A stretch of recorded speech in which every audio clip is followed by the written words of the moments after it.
Hello and welcome to my YouTube channel on human design. I received a question from one of my viewers, Luke Prince, who asked me, what is the human design view on setting boundaries? Which is an interesting question. And there are lots of different ways of looking at this question. The first thing I would say is that we have our own inner boundaries, and our own inner boundaries are set by everything that's colored in the chart. That is you. That is what is you consistently. So everything else outside that, those colored areas, outside those centers that are colored in, this is where you're vulnerable. So the first thing is, when you go out there, when you go out of your comfort zone, you're in the territory where you are vulnerable, and you need to know what that is. It's not about avoiding that area, otherwise you live a very narrow life and you don't really fulfill your potential in all the wisdom that you can get from going out of your comfort zone. So as a general rule, to set boundaries to avoid, I would not say that's a good idea. You have to know who you are and then what it's like to be in that unfamiliar territory. So these are just generally to speak about where people can be potentially weak. If, for example, you have an open root system, that center at the bottom of the chart, if that's open, then you don't have good boundaries when it comes to timing, when it comes to speed. You know, there's a tendency to rush through things, to, not like being under pressure, and yet at the same time you leave it and you leave it, and then you rush into it and you overdo the adrenal glands and you suffer physically from that. So in that sense, when you say, well, what boundaries should I set? A kind of semi-hard boundary is necessary if you continue to live under pressure by leaving things to the last minute. Not a good idea. Would be a good idea to begin to set yourself boundaries to create more space and more time for yourself. And I think that would be a healthy thing. That doesn't mean you can always do it, but it's a good strategy, if I put it that way. A lot of our boundaries and boundary issues are going to be around the awareness centers, the Ajna, the spleen, and the solar plex. So if you're open there, these are areas where you're designed to be wise and yet can be completely overwhelmed. If we take the open splenic system, there will be this sense of a lack of security, a kind of vulnerability, not feeling safe. So if in reaction you go and get yourself a really strong partner, that makes you feel safer, well, then you're subject to that person and the way that they operate. And maybe they want to jump into things quicker than you.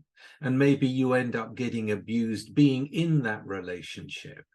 Or maybe they're really strong emotionally. And again, you feel safe. You've got a strong person with you, but at the same time, you're going to be living with that.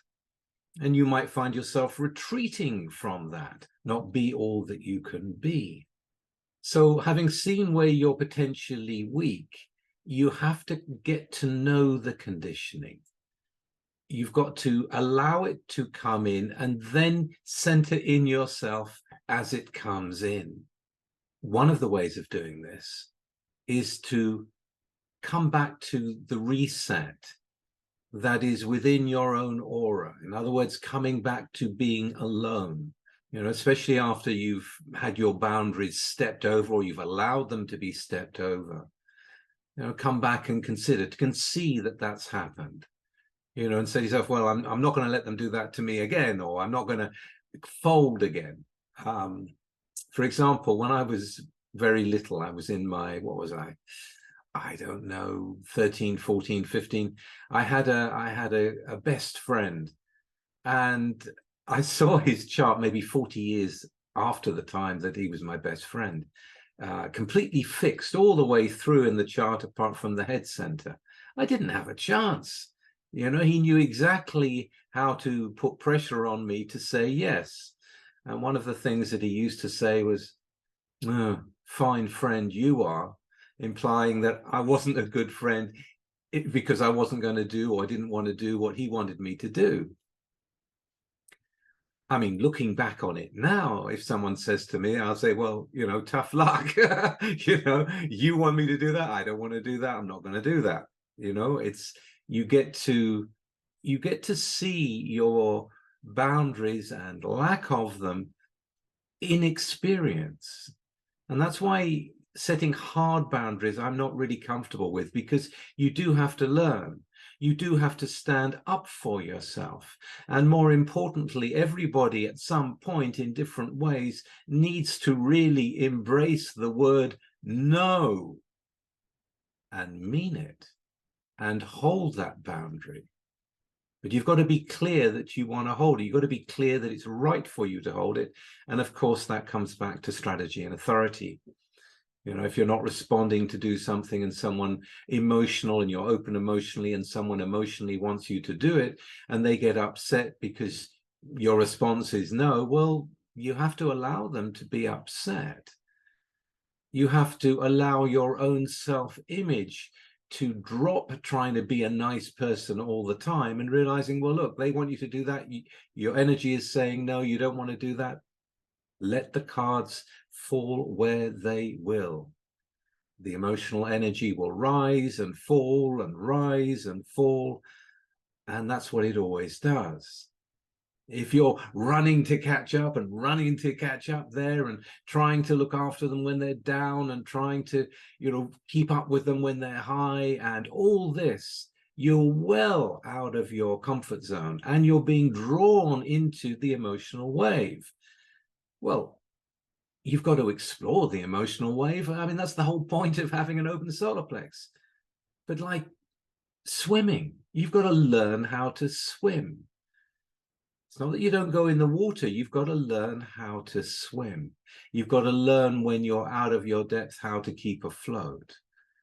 You've got to accept the fact that there are going to be tides that are going to pull you strongly one way and give time for it to come back again. You know, not to get lost in those tides, but certainly to experience them. I mean, this is part of what it is to be you if you're open emotionally.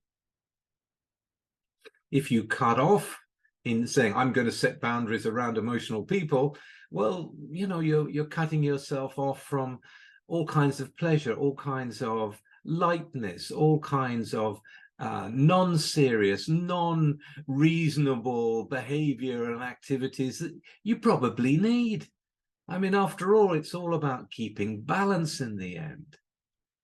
At the same time, you've got to know when to withdraw. And this is really about centering in on who you are, centering in on what your defined centers are. For those of you who are open in the sacral, especially when younger, you know, you're going to be too available, likely to be conditioned to be too available to do the work or to get involved, especially you have an open solar plex, to get involved with being too available sexually. You know, getting involved with people that you really shouldn't get involved with because of the negative effects on you. You know, you have to learn that. We all have to learn where we need to set boundaries in the time that we're in the flow that we're in. We change as we get older, as we get more mature. The things that used to pull us, they don't pull us anymore.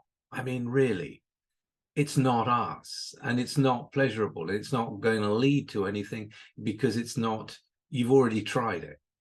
You've already, you know, if you've had enough experience, you've tried you've made lots of mistakes, or at least I have as a third line. You know, you make mistakes, you learn from that, you grow through that. You know, you can't be fooled in the same way again, at least not too many times. So I think boundaries are something that come as you age, as you go through your process. Especially if you're involved in human design, you can see what the mechanics are. I mean, as you know, those of you who are regulars, you know I've been in human design for more than 25 years. I have experimented all the time with my boundaries, with my knowledge, with what's true during that time, regularly. I could even say daily, because it is pretty much that. So I've learned a lot about that. And sometimes I fix hard boundaries. If people keep trying to walk over the boundaries, if I want to have my space to do my work or whatever it may be, then that's a hard boundary for me, you know, because of who I am. I'm a 1-3 self-absorbed manifesting generator that wants to get shit done. And the things that come from the outside that say, oh, come out and play, Richard. I mean, it's like, well, not now. You know, when I'm available for that, then I'm available for that. But right now I'm not. And they have to understand that. And if they don't understand that, well, that's up to them. It's not about you taking responsibility for everyone else. It's about being responsible to yourself. And in that sense, your boundaries are going to change. There is a development of boundaries as you get more experience, as you experiment with your strategy and authority. You'll see that. All of you will. Having said that, there are social venues and places that I used to go to when I was younger, which I'm not interested in anymore. I mean, there is no pleasure for that for me anymore.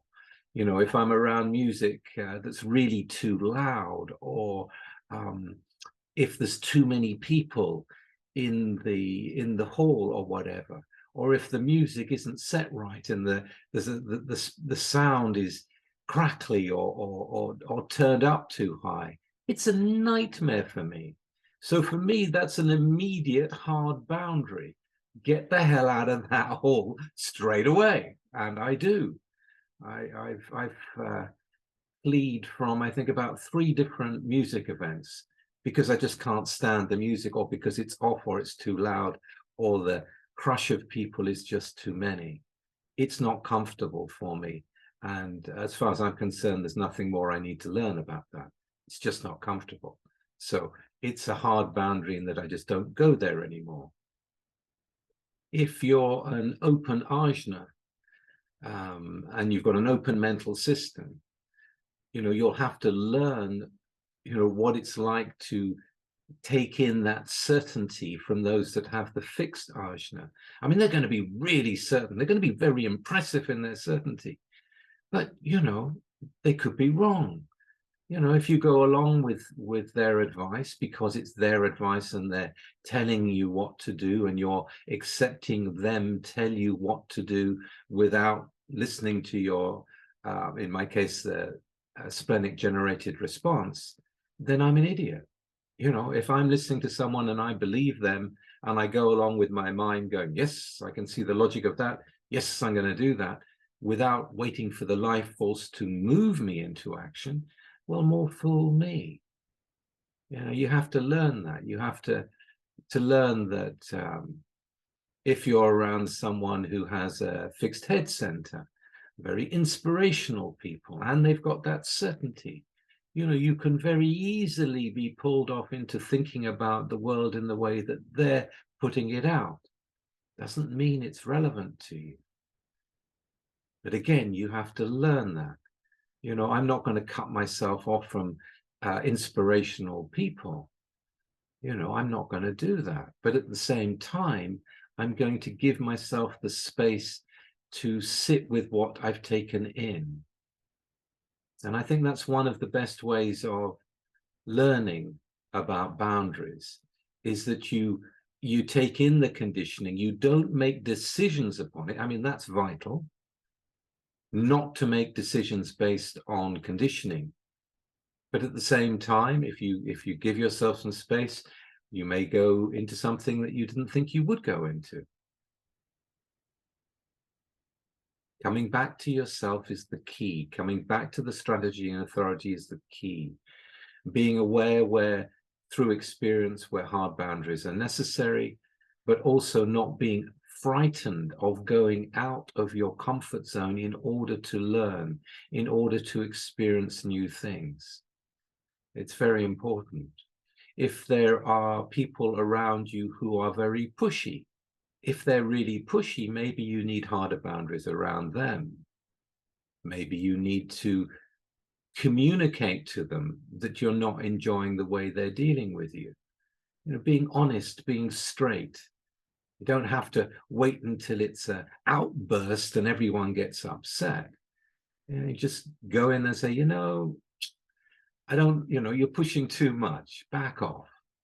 For those of you who are really open to melding more with others, again, if you're feeling uncomfortable in their presence because of the push, because of the intrusion, you have to stand up for yourself.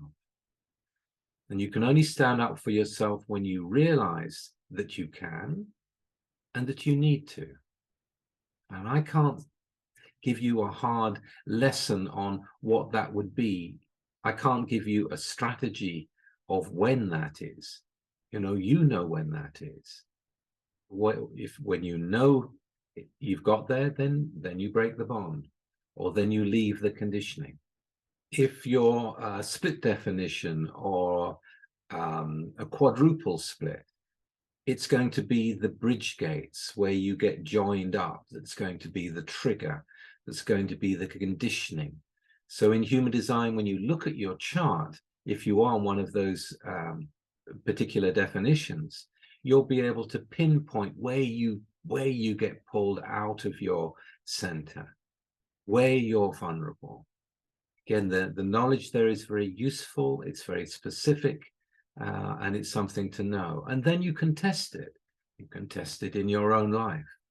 You know, oh, just did that again. I keep doing that. Must try to remember. You've only got to catch yourself in the act once and say no. And this victory that comes from that gets you to continue.